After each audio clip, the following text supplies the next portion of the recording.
नमस्कार बच्चों, आज हम पढ़ेंगे साक्षी। साक्षी का अर्थ है प्रत्यक्ष ज्ञान, जिसके रचयिता है कबीरदास जी। कबीरदास जी के बारे में पढ़ने से पहले उनके जीवन परिचय, संक्षिप्त जीवन परिचय पढ़ते हैं।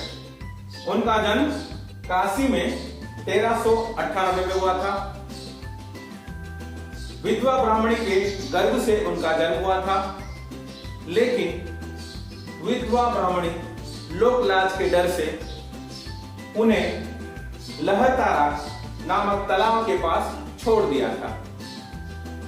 उसके बाद एक दंपति, मुसलमान दंपति नीमा और नीरू नामक दंपति ने उनका पालन पोषण किया। उनके गुरु रामानंद थे और उनका देहांत, उनकी मृत्यु 1518 में मगहर में हुई थी।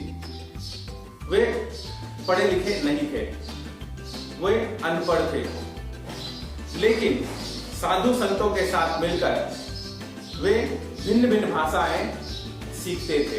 कबीरदास जी की भाषा शैली, कबीरदास जी की भाषा शैली, उनकी भाषा को पंचमेल खिचड़ी कहा जाता है। आपको एक प्रश्न भी पूछा जाएगा तो उनकी भाषा शैली के बारे में लिखिए, तो आपको ये लिखना है कि उनकी भाषा पंचमेल खिचड़ी कही जाती है। क्यों? कि उनकी भाषा में पूर्वी हिंदी, ब्रज, अवधी, राजस्थानी, पंजाबी व अन्य भाषाओं का मिश्रण देखने को मिलता है, जिसे अन्य साहित्यकार सदुपकड़ी के नाम से भी जानते हैं। तो हमने ये सीखा कि उनकी भाषा शैली पंचमेल खिचड़ी है। पंचमेल खिचड़ी में हमें 5 भाषाओं का मिश्रण देखने को मिलता है। कौन कौन सा? पूर्वी हिंदी, ब्रज, अवधी, राजस्थानी और पंजाबी। ठीक है, तो चलो हम एक एक दोहा करके उसका भावार्थ पढ़ते हैं और शब्दार्थ भी जानते हैं। तो आइए बच्चों, देखते हैं कबीरदास जी का पहला दोहा। ऐसी वाणी बोलिए मन का आपा खोए, अपना तन शीतल करे औरन को सुख होए। इसके कठिन शब्द है वाणी। वाणी यानी सब वचन, तन यानी शरीर, शीतल यानी सुख, आनंद। आपा, ये बहुत ध्यान देने वाली बात है। आपा, आपा यानी अहंकार, गर्व। तो कबीरदास जी कहते हैं ऐसी वाणी बोलिए मन का आपा खोए। ऐसे वचनों का प्रयोग करना है जो आपा रहित हो, जिसमें अहंकार ना हो। ऐसे मधुर वचनों का प्रयोग कीजिए जिसमें अहंकार ना हो। पहले पंक्ति का समझ में आया? अब दूसरी पंक्ति। अपना तन शीतल करे औरन को सुख होए। जब आप इस तरह की बातों का प्रयोग करेंगे जिसमें अहंकार नहीं होगा, इससे क्या लाभ होगा? अपना तन शीतल होए। अपने आप को तो सुख और आनंद प्राप्त होगा, साथ ही साथ जो सुनेगा उसे भी सुख की प्राप्ति होगी। तो कबीरदास जी कहते हैं कि हमें अहंकार रहित भाषा का प्रयोग करना चाहिए, ऐसे मधुर वचनों का प्रयोग करना चाहिए जिसमें अहंकार ना हो। इससे क्या होता है? हमें भी सुख और शांति और आनंद प्राप्त होता है, साथ ही साथ जो सुनते हैं उन्हें भी सुख मिलता है।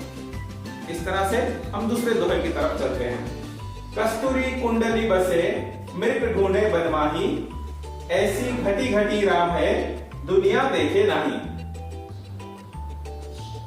कस्तूरी कुंडली, कस्तूरी एक सुगंधित पदार्थ, कुंडली यानी नाभि में, बसे मृग ढूंढे बनमाही। मृग यानी हिरण, हिरण की नाभि में एक सुगंधित पदार्थ रहता है, लेकिन मृग भ्रमित होकर उसे जंगलों में ढूंढता फिरता है।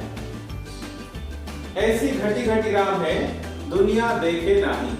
इस तरह से कबीरदास जी कहते हैं कि हमारे कण कण में, घटी घटी हमारे कण कण में राम का निवास है, लेकिन मनुष्य भ्रमित होकर उन्हें मंदिर, मस्जिद, गिरजाघरों में ढूंढता फिरता है।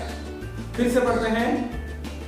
कस्तूरी कुंडली बसे मृग ढूंढे बनमाही, ऐसी घटी घटी राम है दुनिया देखे नहीं। कस्तूरी जो सुगंधित पदार्थ होता है, हिरण के नाभि में होता है, फिर भी वो भ्रमित होकर पूरे वन में घूमता फिरता है। ठीक उसी प्रकार मनुष्य भी मनुष्य के कण में ईश्वर का निवास है, लेकिन मनुष्य भ्रमित होकर पूजा स्थल, धर्म स्थलों में उसे ढूंढता फिरता है। आइए तीसरा दोहा में देखते हैं कि जब मैं था तब हरि नहीं, अब हरि है मैं नहीं, सब अंधियारा मिटी गया, जब दीपक देखा माही। कबीरदास जी कहते हैं कि जब तक मैं नाम का अहंकार मेरे अंदर में था, जब मैं था तब हरि नहीं, जब तक मैं रूपी अहंकार मेरे अंदर में था तब तक ईश्वर का निवास मेरे अंदर में नहीं था। अर्थात ये मैं अहंकार है, हम कहते हैं ना ये मैं जानता हूँ, ये मैं ये कर सकता हूँ, मैं ये सब जानता हूँ, ये जो ये मैं शब्द है ये हमारा विनाश का कारण है। ये कबीरदास जी कहते हैं कि अगर जब तक आपके अंदर में मैं शब्द है तब तक ईश्वर की प्राप्ति संभव नहीं है। ईश्वर को प्राप्त करना है, ये मैं शब्द रूपी अहंकार को पूर्ण रूप से त्यागना होगा। कबीरदास जी कहते हैं कि जब तक मेरे अंदर में मैं रूपी अहंकार था तब तक मेरे अंदर में ईश्वर की प्राप्ति संभव ही नहीं थी, लेकिन सब अंधियारा मिट गया जब दीपक देखा माही। वो कहते हैं कि जब मेरे अंदर में मैं रूपी अहंकार समाप्त हो गया तो सारा अंधकार मिट गया और ज्ञान रूपी दीपक से मेरा वास्ता हुआ। ज्ञान रूपी दीपक को मैंने पाया, ईश्वर को मैंने पाया, साक्षात ईश्वर का दर्शन हुआ। कब दर्शन हुआ? जब मेरे अंदर में मैं रूपी अहंकार खत्म हो गया। सुखिया सब संसार है, खाए और सोए, दुखिया दास कबीर है, जागे और सोए। कबीरदास जी कहते हैं कि संसार वैभवपूर्ण जीवन को ही अपना जीवन मानता है और सुखी खाना पीना सोना उसी को ही अपना जीवन मानता है और वो खुशहाल है, वो खुशी से अपना जीवन व्यतीत करता है। इसीलिए कबीरदास जी उन लोगों पर कटाक्ष करते हैं जो जीवन जीना यानी खाना और सोने को ही जीवन मानते हैं। उस पर कहते हैं कि सुखिया सब संसार है, खाए और सोए। उन लोग सुखी है जो खाते हैं और सोते हैं, उसको अपना सुख मानते हैं, वैभवपूर्ण जीवन को ही अपना जीवन मानते हैं, सुख मानते हैं। दुखिया दास कबीर है, जागे और रोए। लेकिन जो ईश्वर की भक्ति में जीता है, वो वास्तविक ज्ञान से वो परिचित होता है, वो जानता है कि संसार क्षणभंगुर संसार है, वो ईश्वर की विरह वेदना में जीता है और वो दुखी होता है। कबीरदास जी कहते हैं कि जो ईश्वर की विरह वेदना में, जुदाई में, ईश्वर के सच्चे ज्ञान को प्राप्त करके जो जीता है वो दुखी होता है। कबीरदास जी कहते हैं कि इस संसार को जो सच मानता है और खाना और पीना करके उसे कोई वो सुख मानता है, वो सुखिया है। वो सुखिया सब संसार है, खाए और सोए। दुखिया दास कबीर है, जागे और रोए। वो अपने आप को दुखी कहते हैं। क्यों दुखी कहते हैं? क्योंकि वो ईश्वर की विरह में जीते हैं। वो इस संसार को क्षणभंगुर मानते हैं, वास्तविक सत्य ईश्वर को ही वो सत्य मानते हैं, इसीलिए वो दुखी है और वो रोते हैं। दूसरे अर्थों में कबीरदास जी कहते हैं कि सुखिया सब संसार है, अर्थात वो अपने लिए जीता है, अपने लिए खाता है, अपने लिए पीता है, अपने लिए सोता है, अपना ही स्वार्थ सिद्ध करने में वो लगा हुआ है। लेकिन कबीरदास जी जो संसार के लिए सोचते हैं, संसार के लिए वो जीते हैं, संसार के बारे में सोचते हैं, दूसरों के बारे में सोचते हैं, तो वो दुखी हो जाते हैं। ये उसका दूसरा अर्थ है। तो सुखिया सब संसार है, खाए और सोए, दुखिया दास कबीर है, जागे और रोए। जो स्वार्थी होते हैं वो खुशी से वैभवपूर्ण जीवन जीते हैं और इस जीवन को ही वो अपना सर्वस्व तथा समर्थ मानते हैं। लेकिन जो ईश्वर पर विश्वास करते हैं वो परोपकार, दूसरों के दुख को अपना दुख मानते हैं, दूसरे सुख को अपना सुख मानते हैं, और वो जब देखते हैं कि दूसरे दुखी हैं तो वो दुखी हो जाते हैं। क्यों?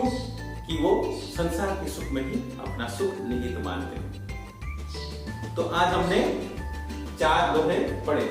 पहला दोहा संक्षिप्त, एक पंक्ति में आप समझना चाहें तो हमें ऐसी वाणी का प्रयोग करना चाहिए जो आपा रहित हो, अर्थात अहंकार रहित वाणी का प्रयोग करना चाहिए।